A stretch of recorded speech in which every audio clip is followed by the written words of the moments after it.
The dust of the Texas plains tasted like freedom, but for Oberleutnant Karl-Heinz Richter, it was the taste of utter defeat. He and his fellow prisoners, hardened veterans of the Afrika Korps, squinted against the vast, unforgiving sun.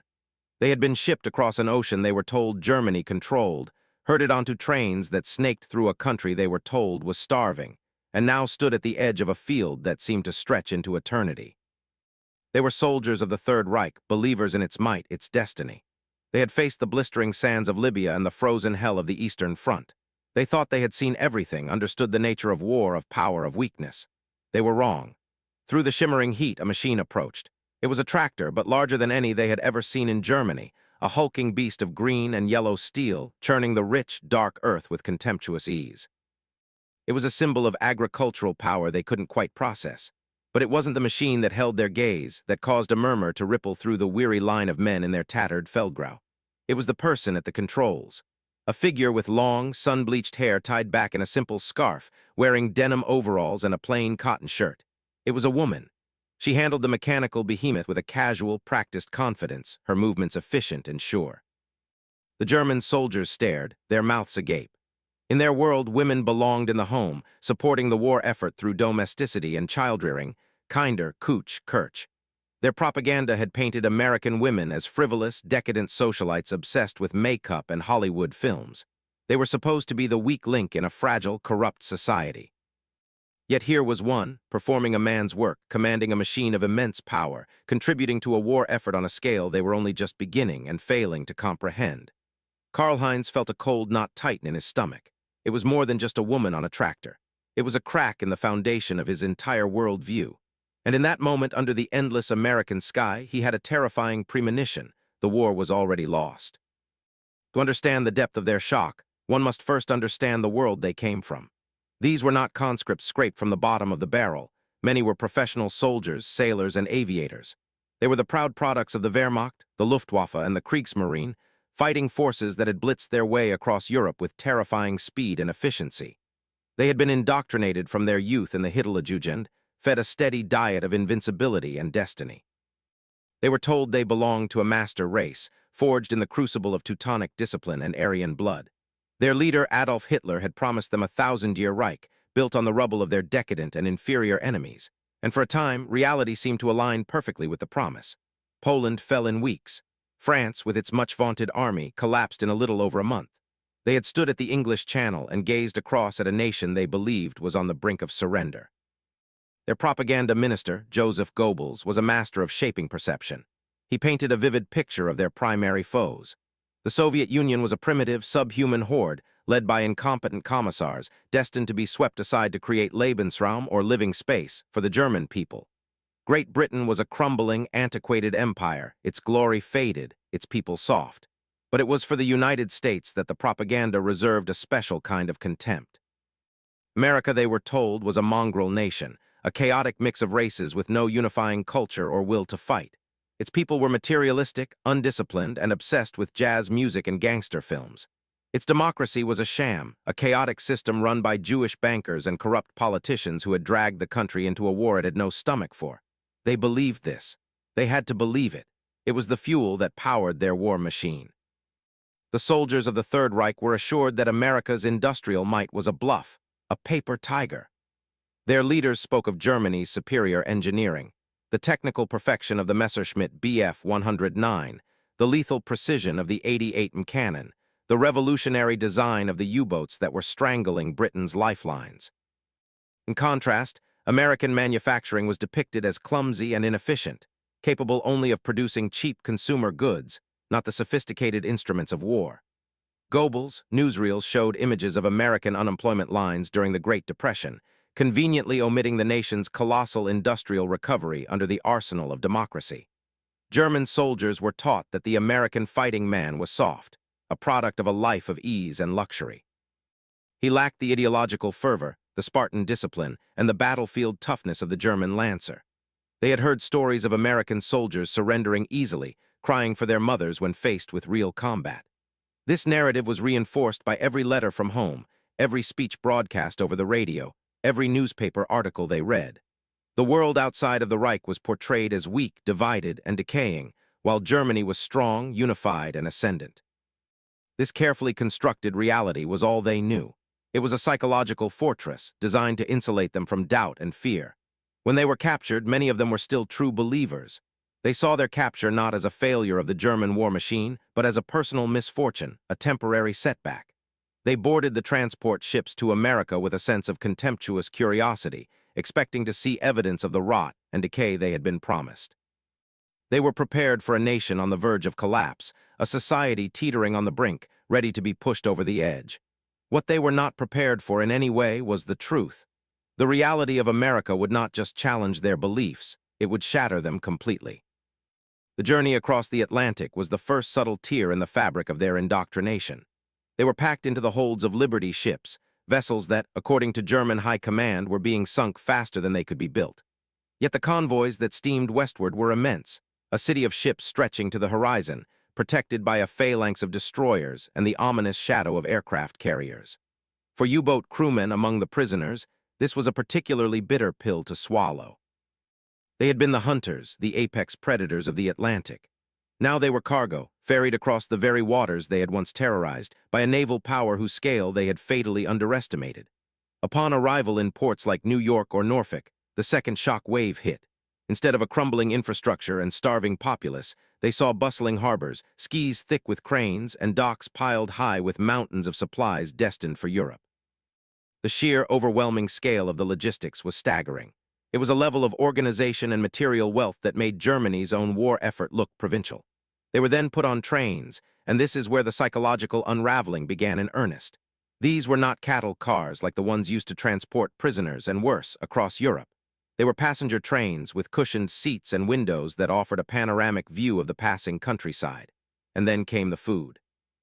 The American guards, often geese not much older than themselves, came through the carriages with baskets of food. There were sandwiches made with thick slices of white bread, something unseen in Germany for years. There was hot coffee, sweetened with real sugar. There were apples, oranges, and something many had never tasted before, ice-cold Coca-Cola in a distinctively shaped glass bottle. For men accustomed to the grim rations of the front, stale black bread, thin soup, and ersatz coffee, this was luxury beyond imagination. It was more than just nourishment. It was a weapon.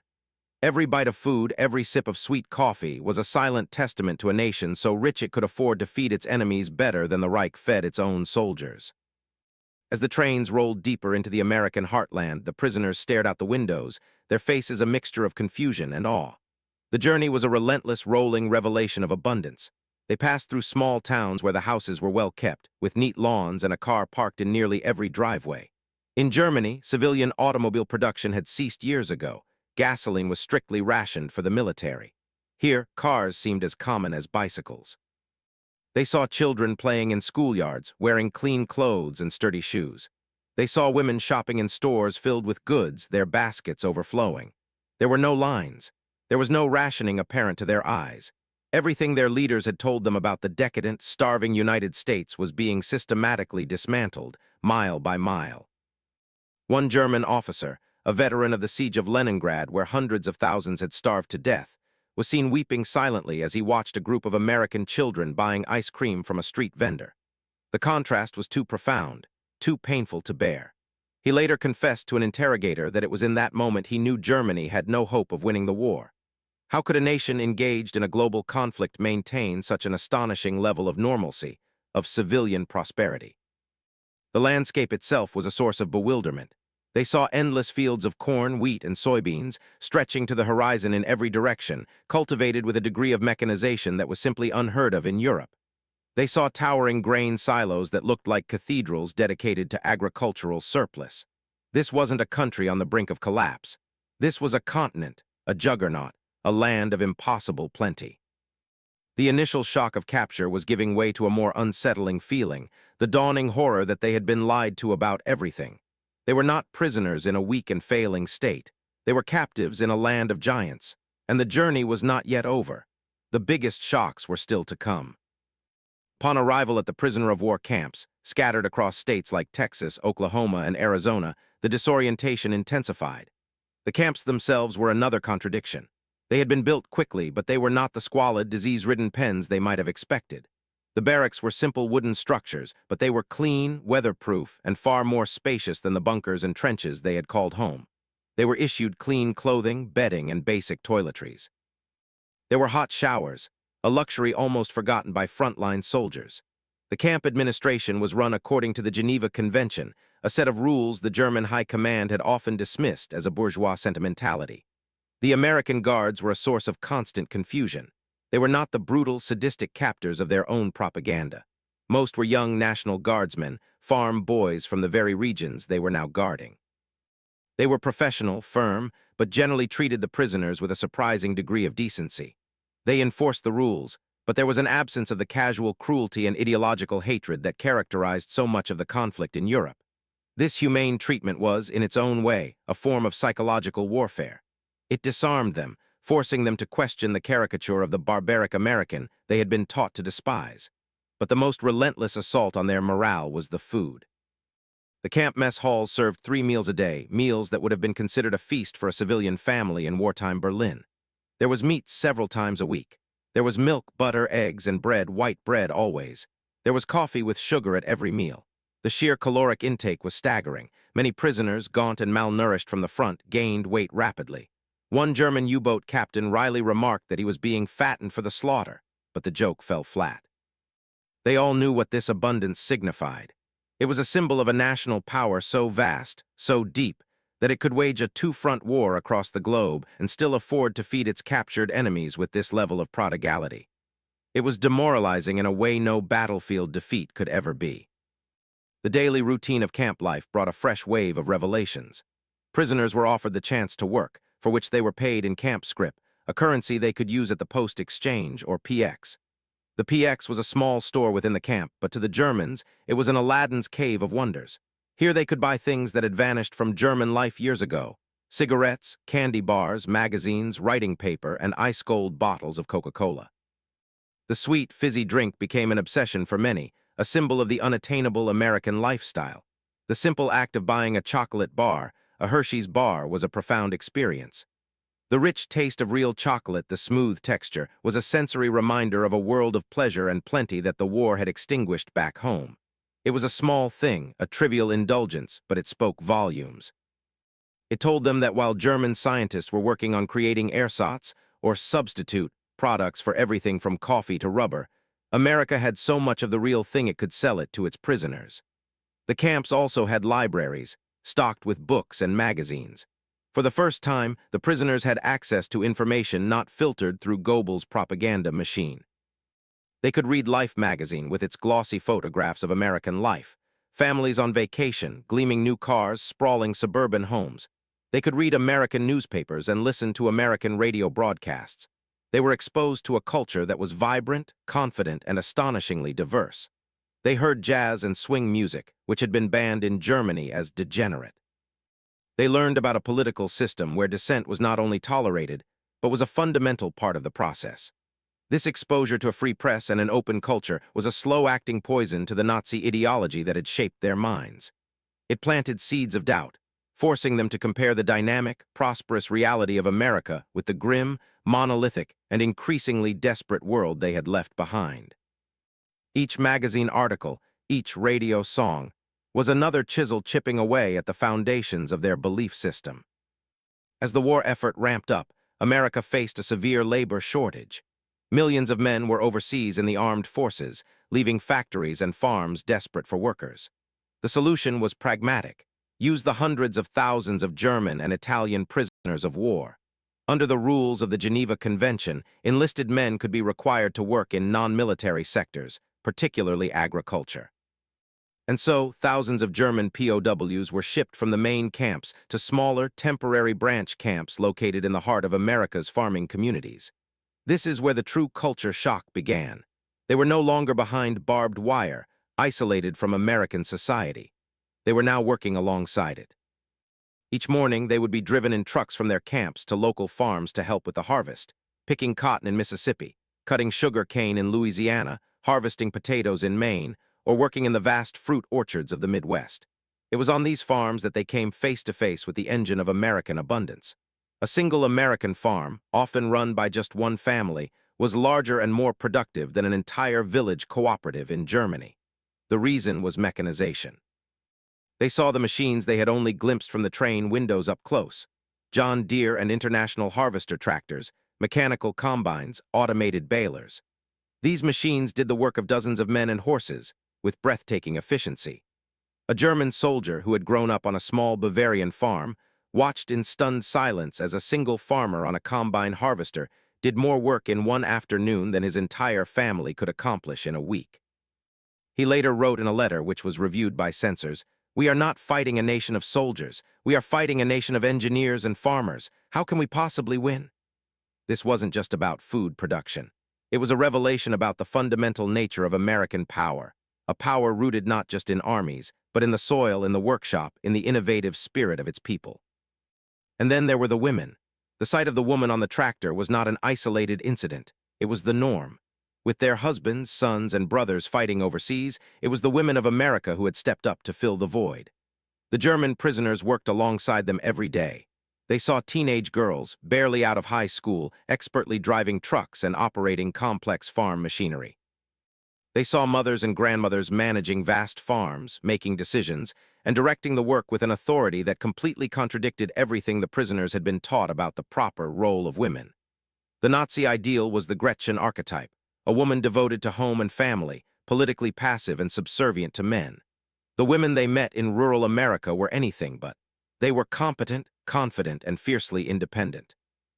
They were friendly and often shared their lunches with the prisoners, offering them sandwiches and lemonade, but there was no question who was in charge. This daily interaction had a profound and unsettling effect. It shattered one of the most fundamental pillars of Nazi propaganda, the idea of American weakness and decadence. These women were not fragile or frivolous. They were strong, resilient, and resourceful. They were the backbone of the home front, a vital part of the American war machine. One German POW working on a farm in Wisconsin had a conversation with the farmer's wife. He asked her, through a translator, if she missed her husband. "Every single day," she replied, without pausing her work of repairing a piece of machinery. "And that's why I work this hard. Every potato we harvest is one less my husband has to worry about. Every bushel we load helps bring him home faster." The simple, pragmatic patriotism of that statement was more devastating to the Germans' morale than any battlefield speech. It revealed a society that was totally mobilized for war, a unity of purpose that they had been told did not exist. The women on the farms were not just replacements for men. They were a symbol of America's inexhaustible human resources and its unshakable resolve. The generosity and kindness of many of the local farming families were deeply disorienting for the prisoners. They had been indoctrinated to see Americans as their sworn enemies, and they expected hostility and contempt. Instead, they often encountered a pragmatic and surprisingly empathetic attitude. Many of the farmers in the Midwest were themselves of German descent, and while their loyalty to America was absolute, they could see the prisoners not as monstrous caricatures, but as young men caught in the gears of a terrible war, much like their own sons. It was not uncommon for a farmer's wife to bring out extra food for the work crews, slices of homemade pie, fresh milk, or hot coffee on a cold day. These were not acts of strategic psychological warfare planned by the government. They were simple acts of human decency. For the prisoners, this kindness was more difficult to process than cruelty would have been. Cruelty would have confirmed their worldview. Kindness demolished it. It forced them to confront the humanity of their enemies, and in doing so, to question the inhumanity of their own regime. One story, recounted by a former POW, tells of working on a Minnesota farm during a brutally cold autumn day. The farmer's wife brought out a steaming pot of soup for the German crew. As they ate, one of the young prisoners began to cry. The farmer's wife asked the guard what was wrong. The guard spoke to the boy in broken German and then explained, "He says this soup tastes just like his mother. He hasn't had it in 4 years." The woman, whose own son was fighting in the Pacific, simply nodded, her eyes filled with a shared, universal sorrow that transcended uniforms and nationalities. In that moment, the German boy was not an enemy soldier. He was just a homesick child. This erosion of the enemy concept was a powerful solvent, dissolving the ideological glue that held their Nazism together. They were beginning to see Americans not as the untermenschen, subhumans of propaganda, but as people. And that was a dangerous realization. Beyond the farms, Another layer of American industrial power revealed itself in the form of the mail-order catalog. For prisoners working in barns or sheds, it was common to come across a copy of the Sears, Roebuck, or Montgomery Ward catalog. To the modern eye, these are quaint relics of a bygone era. But to a German soldier from the 1940s, they were documents from another universe. They would spend their evenings in the barracks, poring over the pages of these wish books, their disbelief growing with every page they turned. The sheer variety and availability of consumer goods was incomprehensible. There were pages and pages of clothing for men, women, and children in dozens of styles and colors. There were tools for every imaginable trade, from carpentry to plumbing. There were electrical appliances, refrigerators, washing machines, vacuum cleaners, and radios. There were toys, furniture, musical instruments, and even prefabricated houses. All of it was available to the average American citizen, to be ordered through the mail and delivered to their doorstep. For the German prisoners, this was the ultimate evidence of a society of unimaginable wealth. In Germany, everything was scarce. Production was focused entirely on the war effort. Civilians endured strict rationing of food, clothing, and fuel. The idea that a nation could be fighting a global war and still produce such an astonishing array of non-essential consumer goods was ludicrous. It defied all logic. The catalog became a source of endless debate and speculation in the barracks. Some argued that it must be propaganda, a clever fake designed to demoralize them. But the evidence was all around them, in the cars the farmers drove, the clothes they wore, the well-stocked stores in the small towns they passed through. The catalog was real. It was a tangible, illustrated index of America's productive capacity. And it told a terrifying story. A story of a nation so powerful, so industrially dominant, that it could produce both guns and butter, and do so on a scale that Germany could not even begin to imagine. The prisoners' access to American media continued to widen the cracks in their ideological armor. In many camps, they were allowed to listen to the radio, and the sounds that filled the barracks were a world away from the martial music and strident political speeches of the Reichsender. They heard the freewheeling, improvisational energy of jazz and the romantic crooning of singers like Bing Crosby and Frank Sinatra. This music, officially condemned by the Nazi regime as decadent and racially impure, was infectious. It spoke of a culture that valued individual expression and pleasure, a stark contrast to the rigid conformity and self-sacrifice demanded by their own government. But it was the news and political commentary that had the most profound impact. They could listen to speeches by President Franklin D. Roosevelt, followed immediately by commentators who would openly criticize his policies. They heard robust debates about the conduct of the war, about domestic politics, about the future of the country. For men raised in a totalitarian state where any form of dissent was punishable by imprisonment or death, this was a revelation. The idea of a free press, of a loyal opposition, of a public sphere where the nation's leader could be openly questioned, was completely alien. It directly contradicted the Nazi teaching that democracy was a weak, chaotic, and inefficient form of government. What they were hearing was a system that drew strength from its diversity of opinion, a society confident enough to tolerate and even encourage internal debate. One prisoner, a former university student, listened intently to these broadcasts night after night. He later wrote, "In Germany, we are told the state is everything and the individual is nothing. Here, they seem to believe that the state exists to serve the individual." The radio commentators argue, they complain, they criticize the president himself. And the next day, they are still on the air. No one comes for them in the night. It is then I began to understand that we were not fighting against a corrupt government, but against an idea of freedom we had been taught to fear. While the cultural and agricultural revelations were a slow-burning psychological fire, there were also sudden, terrifying glimpses of America's military-industrial might. These moments often came without warning. A group of POWs working in a field would be forced to stop and stare at the sky as a vast formation of B-17 flying fortresses or B-24 Liberators flew overhead, their 4 engines droning a symphony of power. They would count the planes, 50, 100, sometimes more, glinting in the sun as they headed east on training flights, destined for the bombing campaigns that were systematically leveling Germany's industrial heartland. For the Luftwaffe pilots among the prisoners, this was a particularly bitter sight. They knew what it took to build and fly a single 4-engine bomber. The resources, the manpower, the technical expertise. It was immense. And here they were, being produced on a scale that was simply nightmarish. They had been told that Allied bombing was a sign of desperation, that German air defenses were unbreakable. But the endless river of bombers in the American sky told a different story.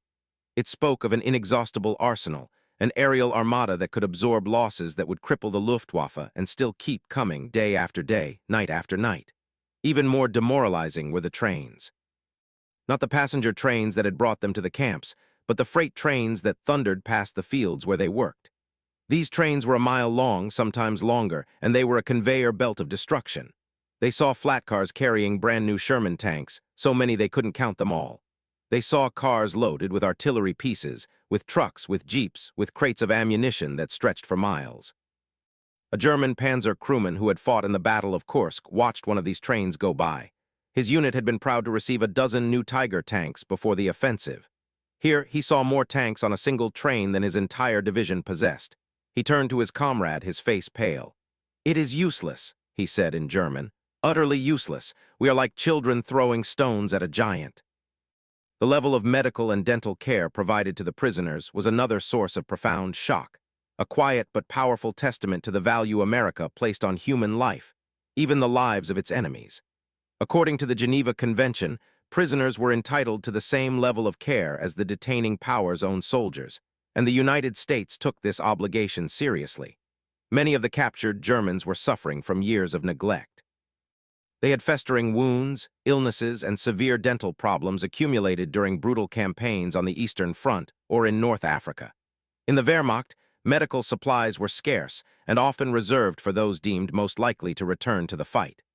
Basic dental care was a luxury few could afford. When they arrived at the POW camps, they were given thorough medical examinations. Doctors treated their wounds with the latest medicines, including penicillin, a new wonder drug that was still a rarity in Germany. Men who had been living with chronic pain for years were finally given proper treatment. But it was the dental care that left the deepest impression. Dentists in the camps performed fillings, extractions, and even fitted prisoners with brand new dentures, all free of charge. A German infantryman, who had lost most of his teeth to malnutrition and poor hygiene in the trenches of Russia, was fitted with a full set of dentures. He looked at his reflection in a small mirror, a wide, perfect smile on his face, and burst into tears. It was the first time he had been able to smile without shame in years. This act of restoration, of being treated not as a disposable cog in a war machine, but as a human being worthy of care, had a powerful psychological impact. It was a form of soft power that was far more effective than any propaganda leaflet. It demonstrated a core principle of the society they were fighting, a belief in individual dignity. And it stood in stark, damning contrast to the Nazi ideology of disposability, where human life was cheap and the weak were left to perish.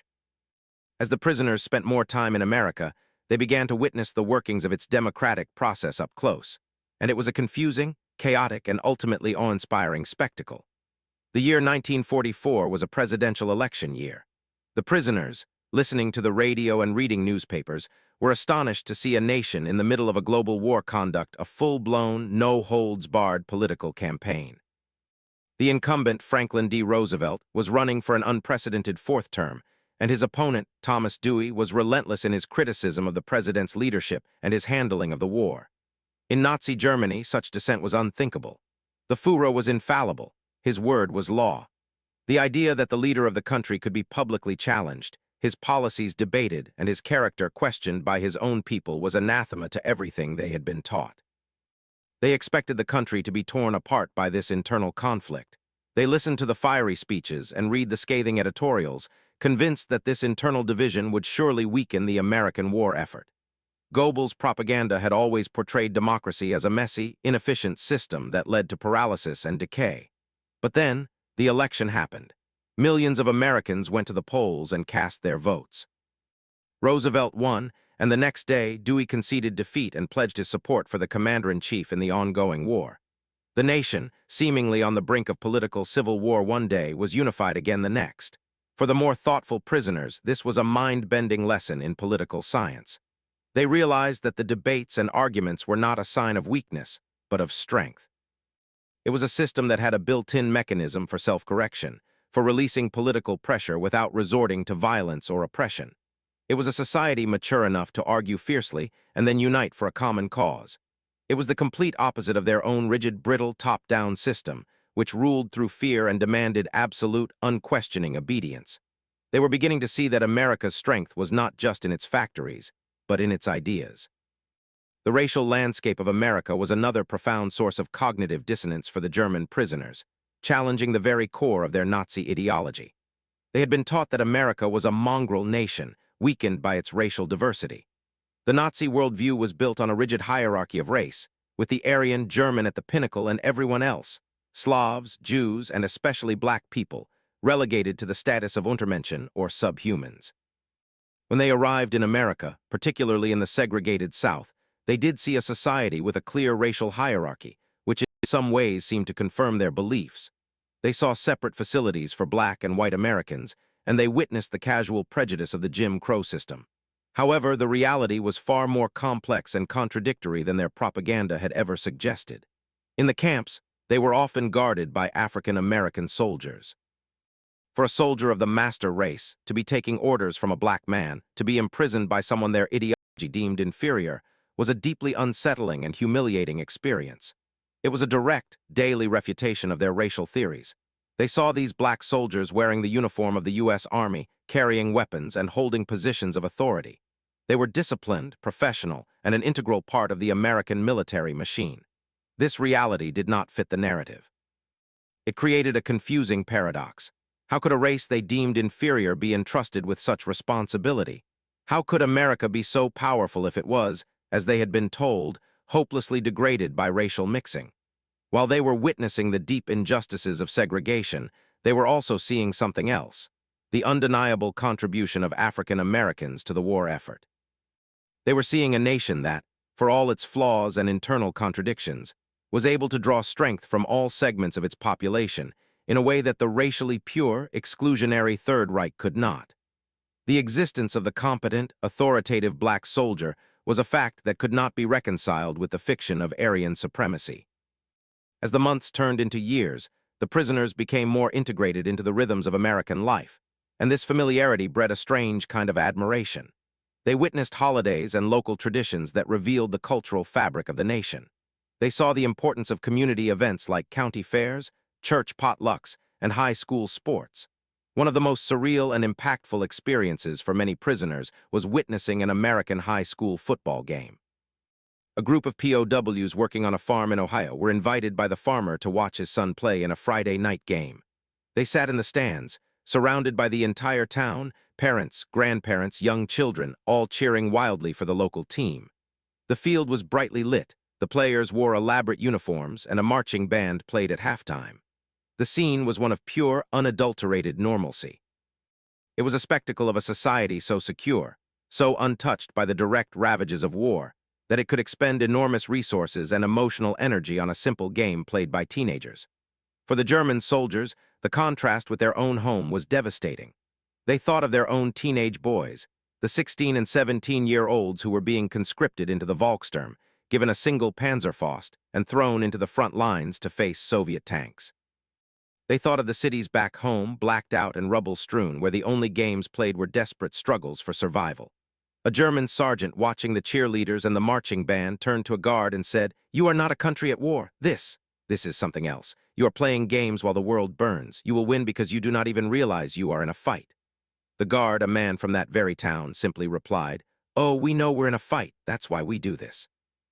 It's to remind ourselves what we're fighting for. That simple statement encapsulated a truth the prisoners were only just beginning to grasp: that America's greatest strength was its ability to preserve its way of life, even in the midst of the deadliest conflict in human history. The letters from home were the final, crushing weight that broke the back of their morale. Mail was slow and heavily censored on both sides, but it did get through, and the news it carried painted a picture of a world that was diametrically opposed to the one they were experiencing. While they were eating meat and white bread in the Texas sun, their families were writing about starvation-level rations, about queuing for hours for a single loaf of black bread or a few potatoes. While they were watching high school football games under electric lights, their families were describing nights spent huddled in freezing, dark air raid shelters, listening to the terrifying drone of Allied bombers and the explosions that shook the very foundations of their cities. A young Luftwaffe pilot received a letter from his mother in Hamburg. She described how their entire neighborhood had been vaporized in the firebombing. Their home was gone. Their friends were gone. She was now living in a refugee camp. He read the letter, his hands shaking, and then looked out across the peaceful Arizona desert from his POW camp. He was safe. He was well fed. His mother was homeless and starving. The guilt and the cognitive dissonance were unbearable. These letters made the abstract news reports of the war terrifyingly real. They were no longer just hearing about the bombing of German cities. They were feeling the grief and terror of their own families. And they could not escape the brutal comparison between the two worlds. America was a land of sunshine, abundance, and safety. Germany was a hellscape of fire, rubble, and starvation. The propaganda they had believed in for so long now seemed like a grotesque joke. The promise of a 1,000-year Reich had devolved into a nightmare of total destruction. It became clear to them that they were not just on the losing side of the war. They were on the wrong side of reality itself. Their leaders had led them not to glory, but to ruin. And they, the prisoners, were the lucky ones. They had escaped the inferno. This slow, agonizing accumulation of evidence, the food, the farms, the factories, the women on tractors, the letters from home, began to coalesce into a single, terrifying realization. It was the moment of psychological collapse, the point at which the carefully constructed Nazi worldview crumbled into dust. It often happened not in a dramatic confrontation, but in a quiet moment of reflection. A prisoner lying on his bunk at night, listening to the distant sound of a freight train, would suddenly be struck by the full weight of it all. He would mentally tally the evidence, the endless fields of wheat, the countless tanks on the train, the sheer number of bombers in the sky, the well-fed faces of the local children, the casual confidence of the farmer's wife. He would contrast this with the desperate, scraped-bare reality of wartime Germany. And in that moment, the math would become terrifyingly simple. Germany was a nation of 80 million people, with limited resources, fighting a war on multiple fronts. The United States was a continent of 130 million, with seemingly infinite resources, and its industrial and agricultural power was fully mobilized, operating from a homeland that was completely untouched by the war. It wasn't a fair fight. It wasn't even a fight. It was an industrial giant swatting at a wasp. The realization was not just that the war was lost. Many had suspected that for some time. It was the scale of the loss that was so crushing. They understood now that Germany had never had a chance. Not from the moment the first American factory was converted to war production. The entire war, all the sacrifices, all the death and destruction, had been for nothing. It was a pointless, futile gesture against an opponent whose power they had not even begun to comprehend. This was a despair far deeper than the simple bitterness of defeat. It was the existential horror of realizing your entire life, your beliefs, your sacrifices, had been based on a catastrophic miscalculation, a monumental lie. The foundation of their world was gone, and they were left floating in a void of shame and disillusionment. The emotional breakdown that followed this realization took many forms. Some men fell into a deep, silent depression, refusing to speak or eat. Others became consumed by a furious anger, lashing out not at their captors, but at their own officers and the ardent Nazis within the camp who still clung to the fantasy of a German victory. Fights broke out in the barracks between the disillusioned and the true believers. The realists, as they began to call themselves, would point to the evidence all around them, the abundance of food, the endless flow of military hardware. "Open your eyes," they would scream. "Look around you, how can you still believe the Führer's lies?" The hardliners would retort with familiar propaganda slogans, accusing the realists of being traitors, of lacking faith. But their arguments grew weaker with each passing day, with each new trainload of tanks that rumbled past the camp fence. For many, the collapse was intensely personal. A young soldier who had eagerly joined the Hitler Youth and believed with all his heart in the glorious destiny of the Reich found himself weeping uncontrollably during a camp church service. He later told the chaplain that he wasn't crying for Germany's defeat, but for his own lost innocence. "They stole my youth," he said. "They taught us to hate, to believe we were superior. They told us the world would be ours, and it was all a lie. My friends died for that lie. My brother died for that lie. And for what?" The camp authorities noticed this shift. Interrogation reports from this period frequently mention the deep-seated pessimism and complete moral collapse spreading among the prisoner population. The Americans realized they didn't need to engage in active propaganda. They just needed to let the prisoners see America. The reality was more powerful, more persuasive, and ultimately more devastating than any leaflet or broadcast. America itself was the ultimate psychological weapon. In an effort to re-educate the prisoners and prepare them for a post-Nazi Germany, the U.S. government began a carefully managed program of exposing them to the truth about their own regime. This was a delicate operation. Overt propaganda would be rejected, so they used a more subtle approach. They made German-language newspapers available, printed in the U.S., which offered a non-Goebbels-approved version of world events. They screened American films, not just war films, but Hollywood dramas and comedies that depicted a nuanced and complex American society. But the most powerful tool in this re-education arsenal was the newsreel. In camp theaters, the prisoners were shown uncensored footage from the front lines. They saw the D-Day landings at Normandy, not the heroic defense described in German newspapers, but an overwhelming amphibious invasion, a tide of men and steel that nothing could stop. They saw footage of the liberation of Paris, with cheering crowds welcoming Allied soldiers. They saw the vast American naval fleets in the Pacific, an armada of carriers and battleships that dwarfed anything the Kriegsmarine had ever put to sea. This visual evidence was irrefutable. It systematically demolished the last vestiges of the myth of German military superiority. A German artillery officer, after watching a newsreel showing the sheer industrial scale of the Normandy invasion, sat stunned in the darkness of the camp theater. He later told his friends, "We were trained to be the best soldiers in the world, and I believe we are. But a soldier is just a man with a rifle. They are not fighting us with soldiers. They are fighting us with factories, and their factories are bigger than ours." This simple, profound statement captured the essence of their defeat. They had been masters of the tactical battle, but they had completely lost the strategic war, the war of production. They had been outthought, outproduced, and outresourced from the very beginning. The knowledge was liberating and at the same time utterly crushing. The turning point for many prisoners, the moment that transformed their disillusionment into profound shame, came with the liberation of the Nazi concentration camps in 1945. As Allied forces pushed deep into Germany, they uncovered the unspeakable horrors of Buchenwald, Dachau, and Bergen-Belsen. The American government made a crucial decision. The German people, and especially the soldiers who had fought for the regime, had to be confronted with the reality of what had been done in their name.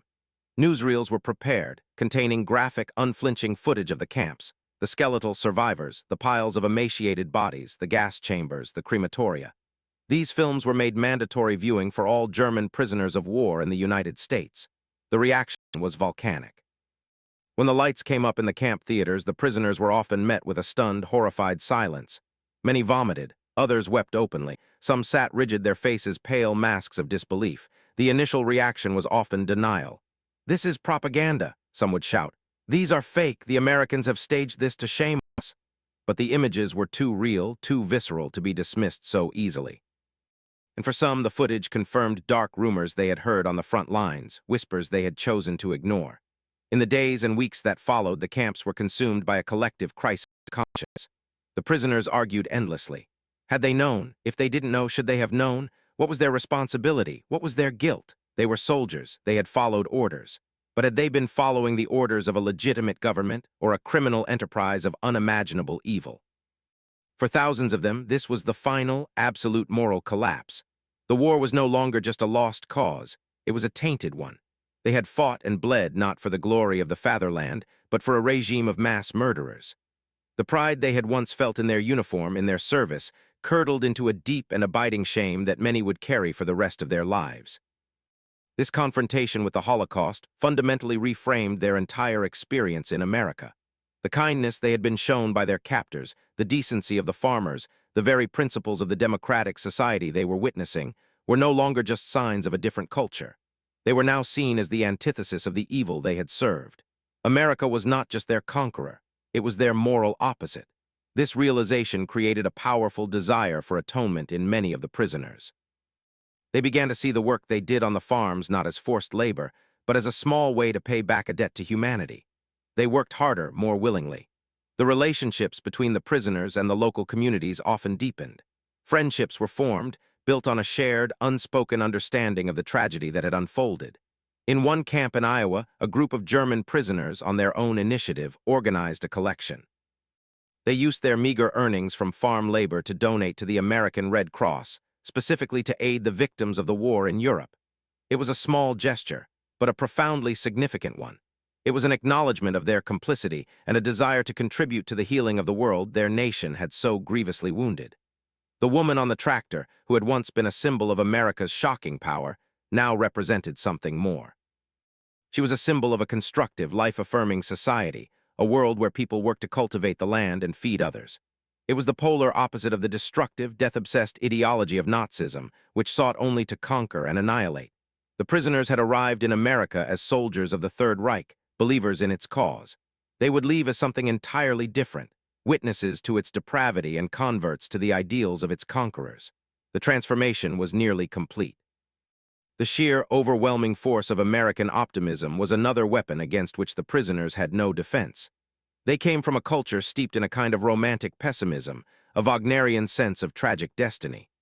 Nazism itself was a deeply nihilistic ideology, obsessed with blood, death, and a final, glorious apocalypse, a Götterdämmerung. In contrast, American culture, even in the midst of a terrible war, was relentlessly forward-looking, pragmatic, and convinced of its own ability to solve any problem. They saw this in the popular music, in the Hollywood movies with their happy endings, and in the can-do attitude of the people they met. They heard it in President Roosevelt's fireside chats, which, even in the darkest days of the war, radiated an unshakable confidence in ultimate victory. This optimism was not naive. It was backed by the evidence of their own eyes. They saw a nation that was simultaneously fighting a global war and planning for the peace that would follow. They read articles in magazines about the post-war world, about new technologies, about the GI Bill that would send millions of returning soldiers to college, about the promise of a new era of prosperity. This was a nation that was not just focused on winning the war, but was already building the future. For the German prisoners, whose future looked like a landscape of rubble, shame, and foreign occupation, this was almost impossible to comprehend. Their leaders had promised them a 1,000-year Reich, but had delivered only destruction. America's leaders promised their people a better world after the war, and every factory, every farm, every new invention seemed to be a down payment on that promise. It was a profound lesson in the power of a national narrative. The Nazi narrative was one of grievance, racial hatred, and inevitable conflict. The American narrative was one of progress, opportunity, and the belief that tomorrow could be better than today. In the end, the narrative of hope was simply more powerful than the narrative of hate. The final climax of this psychological journey occurred on May 8, 1945, VE Day, victory in Europe. The news spread through the camps like a shockwave. For the prisoners, it was a moment of profound and complex emotions. There was a strange sense of relief that the killing had finally stopped. There was deep anxiety about their own futures and the fate of their families in a now-occupied Germany. But overarching everything was the stark, undeniable finality of utter defeat. There would be no miracle weapons, no last-minute reversals of fortune. The Reich that was meant to last a millennium had crumbled into ash in just 12 years. In many camps, the American guards and local townspeople celebrated. There were parades, sirens, and church bells ringing, but they celebrated with a notable lack of malice towards the prisoners. There was no gloating, no taunting. Instead, what many prisoners witnessed was a sober, almost solemn sense of relief and gratitude. In some communities, the German POWs who had been working on local farms were invited to small, quiet gatherings. A farmer might share a beer with the prisoners who had helped him bring in his harvest, not as enemies, but as men who had all survived a terrible ordeal. This final act of grace, of treating them with humanity even in the moment of their nation's ultimate humiliation, was the capstone of their transformation.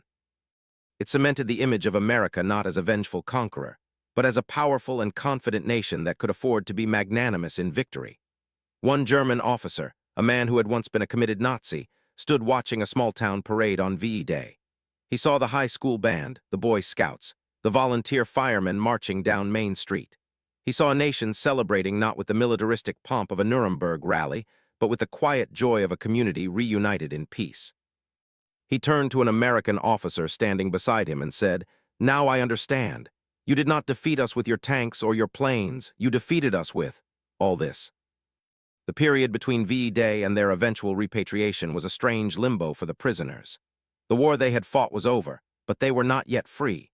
During this time, the re-education programs intensified. The goal was now to prepare these men to return to a defeated, divided, and occupied Germany, and to help build a new, democratic society from the ruins. They attended lectures on democratic theory, the history of the Weimar Republic, and the principles of the American Constitution. They were encouraged to form their own camp governments, with elected spokesmen and committees, to practice the mechanics of self-governance. For men raised under the rigid hierarchical command structure of first the Kaiser and then the Führer, this was a radical concept. The idea that authority could come from the consent of the governed, rather than from the top down, was revolutionary. They learned about the balance of powers, the importance of a free press, and the rights of the individual. They began to understand that the chaotic debates they had heard on the radio were not a sign of weakness, but the very engine of a healthy society. A former panzer commander, who was elected as a barracks spokesman, later wrote about the experience. "At first, we thought it was a joke, a game the Americans were making us play. We argued about everything, the distribution of soap, the scheduling of the laundry. It was messy and inefficient, but then we began to solve our own problems. We learned to compromise, to listen to the minority opinion. For the first time in our lives, we were responsible not just for obeying orders, but for creating a just order ourselves. It was terrifying, and it was liberating." They were, in essence, being deprogrammed. The software of totalitarianism was being uninstalled, and a new democratic operating system was being slowly and carefully put in its place. The moral collapse was now complete, and in its place, a new understanding began to dawn. The prisoners started to see the war not as a clash of nations, but as a clash of ideologies, a global conflict between two fundamentally different ways of seeing the world. On one side was their own ideology, totalitarian, racist, militaristic, and built on the principle of the supreme state and the subjugation of the individual. On the other side was the Allied ideology, which, for all its imperfections and contradictions, was based on principles of democracy, individual liberty, and human rights. They had been taught that their system was superior, more efficient, more disciplined, more pure. But the evidence of their own eyes had proven this to be a catastrophic lie. The decadent democracies had outproduced, outfought, and outthought them at every turn. The mongrel nation of America had mobilized a social and industrial power that the master race could not even comprehend. The key, they realized, was freedom.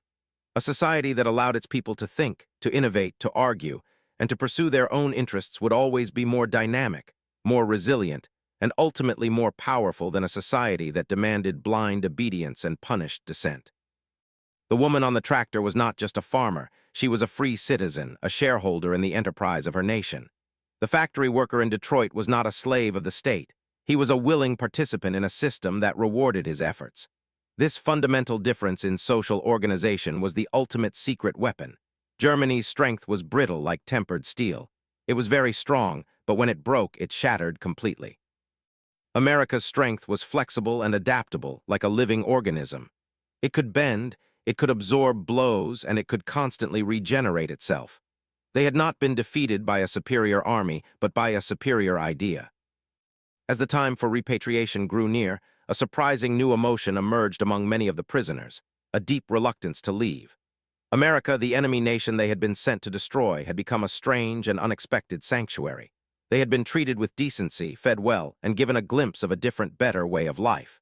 They knew what they were returning to, a country in ruins, haunted by the ghosts of their crimes and divided among the victorious powers. Letters from their families confirmed their worst fears, describing a desperate struggle for food, shelter, and survival in the rubble of the former Reich. Some prisoners even formally requested to stay in the United States to become immigrants. These requests were almost universally denied, as the U.S. government was committed to repatriating all prisoners. But the sentiment was genuine. They had formed bonds with the American land and, in some cases, with its people. They had worked the soil, felt the sun, and experienced a sense of peace and normalcy that had been absent from their lives for years. The friendships formed with some of the local farmers were particularly poignant. As the prisoners boarded the trucks to leave the local work camps for the last time, there were emotional farewells. Farmers came to see them off, shaking their hands and wishing them well. Some exchanged addresses, promising to write. There were gifts, a bag of apples, a carton of cigarettes, a new pair of work gloves. These were small tokens, but they represented a profound human connection forged across the battle lines. A German POW, looking back at the Wisconsin farm where he had worked for over a year, saw the farmer's wife, a woman who reminded him of his own mother, waving goodbye, tears in her eyes. "I felt," he later wrote, "that I was leaving a home I had never known I was looking for." The final journey, back across the Atlantic, was the mirror image of their first. They had arrived as arrogant, defiant soldiers of a conquering army. They returned as humbled, transformed men, carrying a heavy burden of knowledge and shame. They were no longer soldiers of the Führer. They were messengers of a truth that the German people desperately needed to hear. They carried with them not just the memory of defeat, but the vivid, detailed evidence of America's overwhelming power and the fundamental decency of its people. They knew the truth about the concentration camps. They knew the truth about the lies their leaders had told them. On the long voyage home, they talked amongst themselves, trying to process the enormity of what they had experienced. They were a unique fraternity, the alumni of an accidental university of democracy. They had been given an education that no one else in Germany had received. They had seen the other side, and it had changed them forever. They understood that the rebuilding of their country would require more than just bricks and mortar. It would require a complete demolition of the old Nazi way of thinking and the construction of a new foundation based on the principles of freedom and humanity they had witnessed firsthand.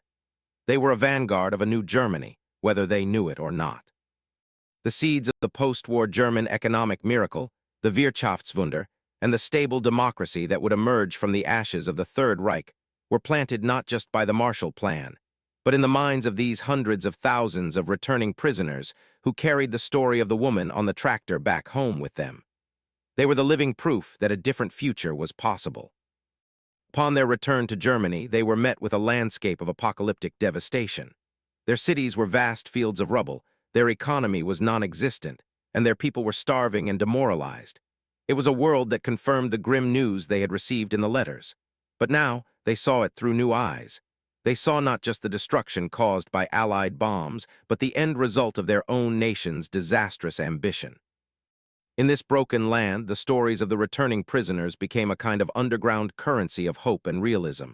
When their friends and family would rage against the American occupiers, the former POWs would often be a voice of caution. "You don't understand," they would say. "You cannot imagine what their country is like. We saw it. They have so much of everything. We never had a chance." They would describe the endless fields, the packed grocery stores, the cars, the radios, the sheer casual abundance of it all. At first, many were not believed.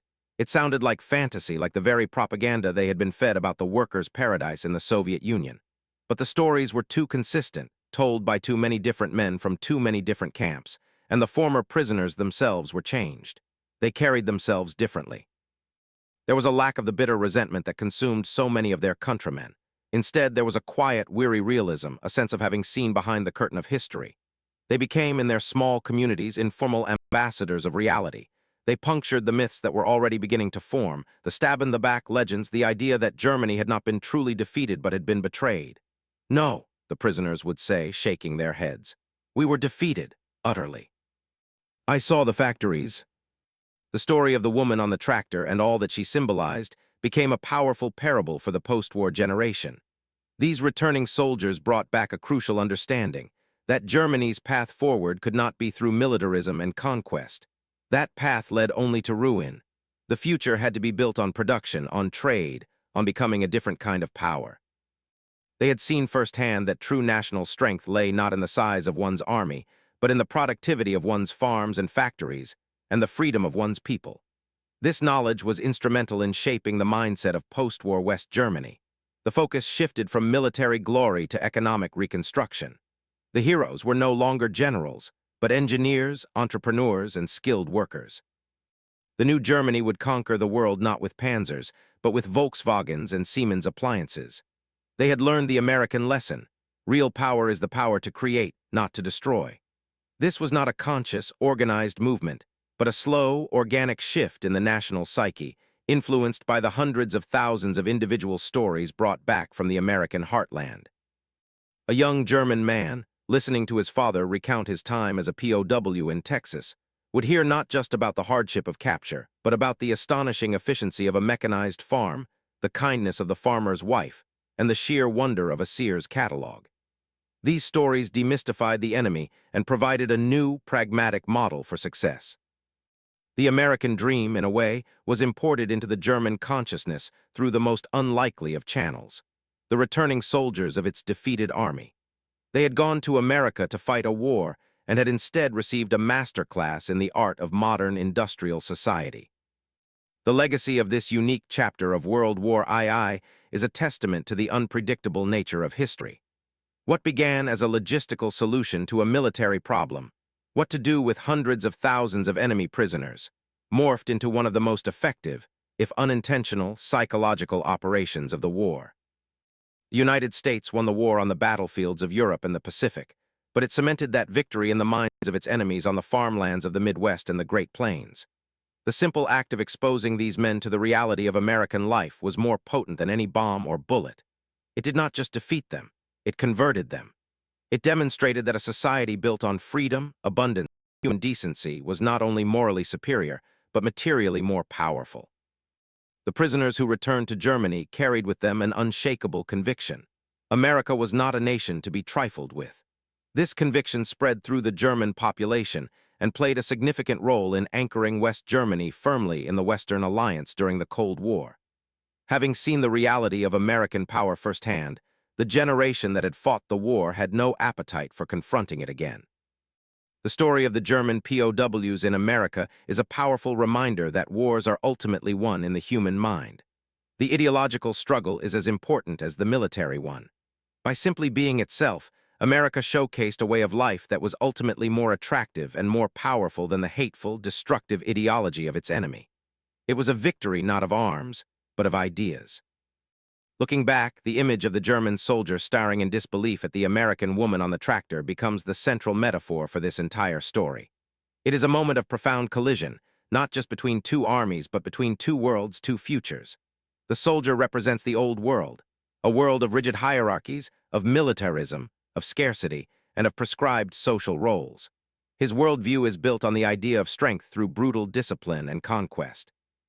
The woman on the tractor represents a new world, one that was just coming into its own. She is a symbol of a society where technology empowers the individual, where social roles are flexible, and where strength comes from productivity and a shared sense of purpose. She is not a soldier, but she is as vital to the war effort as any man on the front line. Her power is not in a weapon she carries, but in the food she is growing, the abundance she is creating. The shock of the German prisoners was the shock of seeing the future. They realized they were fighting a war against an opponent who had already mastered the next paradigm of national power. They were fighting with swords against an army with rifles. The outcome was preordained. This story is not just about a forgotten chapter of World War II. It is a timeless lesson about the true sources of a nation's strength. It lies not in its armies, but in its people. It lies not in its ability to destroy, but in its capacity to create. And it lies not in the rigid enforcement of a single ideology, but in the messy, chaotic, and ultimately unstoppable power of freedom. In the end, what truly defeated the soldiers of the Third Reich held captive in America was not a weapon they could see. It was an atmosphere. It was the cumulative weight of 1,000 small observations that, together, crushed the foundations of their indoctrinated reality. It was the taste of a Hershey's chocolate bar, a poignant reminder of a simple pleasure their own country could no longer provide. It was the sound of a jazz broadcast on the radio, a carefree expression of individuality that their totalitarian state had banned as degenerate. It was the sight of a high school football game, a spectacle of normalcy so profound it seemed like a dispatch from another planet. And of course, it was the sight of a woman driving a tractor, a casual defiance of the rigid gender roles that were a cornerstone of their fascist ideology. It was a small drop of water. Together they constituted a relentless flood that eroded their certainty, washed away their hatred, and ultimately dissolved their will to fight. They came to America expecting to find proof of its weakness, and instead they were confronted with a power so vast and so deeply embedded in the fabric of its society that it was almost invisible to its own people. Americans did not, for the most part, lecture them on the virtues of democracy. They simply lived it. The farmers, the guards, the small-town citizens, they were the living embodiment of the principles the despise. Their decency, their confidence, and their astonishing pride were the most eloquent arguments against racism could possibly be made. The transformation of these prisoners serves as a powerful testament to the idea that truth, when presented plainly and without artifice, can be the most effective weapon of all. The American government did not need to invent elaborate propaganda. The reality of the country, its vast resources, its industrial capacity, its fundamentally optimistic and decent culture, was the propaganda. Every well-stocked store, every freight train loaded with war materials, every act of simple human kindness served to undermine the lies that Goebbels had so carefully constructed. The German prisoners were defeated long before the final surrender was signed in Berlin. Their defeat occurred in their own minds, in the barracks of camps in Texas and Arizona, and in the fertile fields of the American Midwest. They came to a stark and unavoidable conclusion. A nation that could produce so much, a society that could function with such confidence and unity even while allowing dissent, and a people who could treat their vanquished enemies with such casual humanity was simply undefeatable. They were not just conquered. They were fundamentally outclassed on every conceivable level, militarily, industrially, and morally. This experience left an indelible mark not only on the men who lived it, but on the course of post-war history.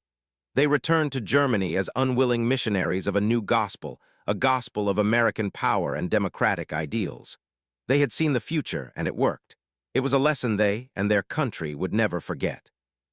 The story of the German POWs in America is a powerful counter-narrative to the idea that war is only about battles and campaigns. It reveals the profound impact of cultural and ideological encounter, even in the midst of total conflict. The initial shock of seeing a woman on a tractor was just the beginning of a long and painful education. These men were stripped of their illusions, layer by layer, until they were left with the raw, undeniable truth of their predicament. They were cogs in a war machine that had challenged a power it could never hope to match. But more than that, they were believers in an ideology that was not only destined for defeat, but was also morally bankrupt. The true victory was not achieved on D-Day or at the Battle of the Bulge, but in the quiet moments of realization that occurred in the minds of these prisoners. A realization that the world their Führer had promised was a lie, and the world they had been sent to destroy held the keys to a better future. It was a war won not just by soldiers, but by farmers, by factory workers, by the quiet strength and astonishing abundance of a nation that had become, almost by accident, the arsenal and the schoolhouse of democracy. For more untold stories that reveal the hidden dynamics of history, be sure to subscribe and join our community of learners.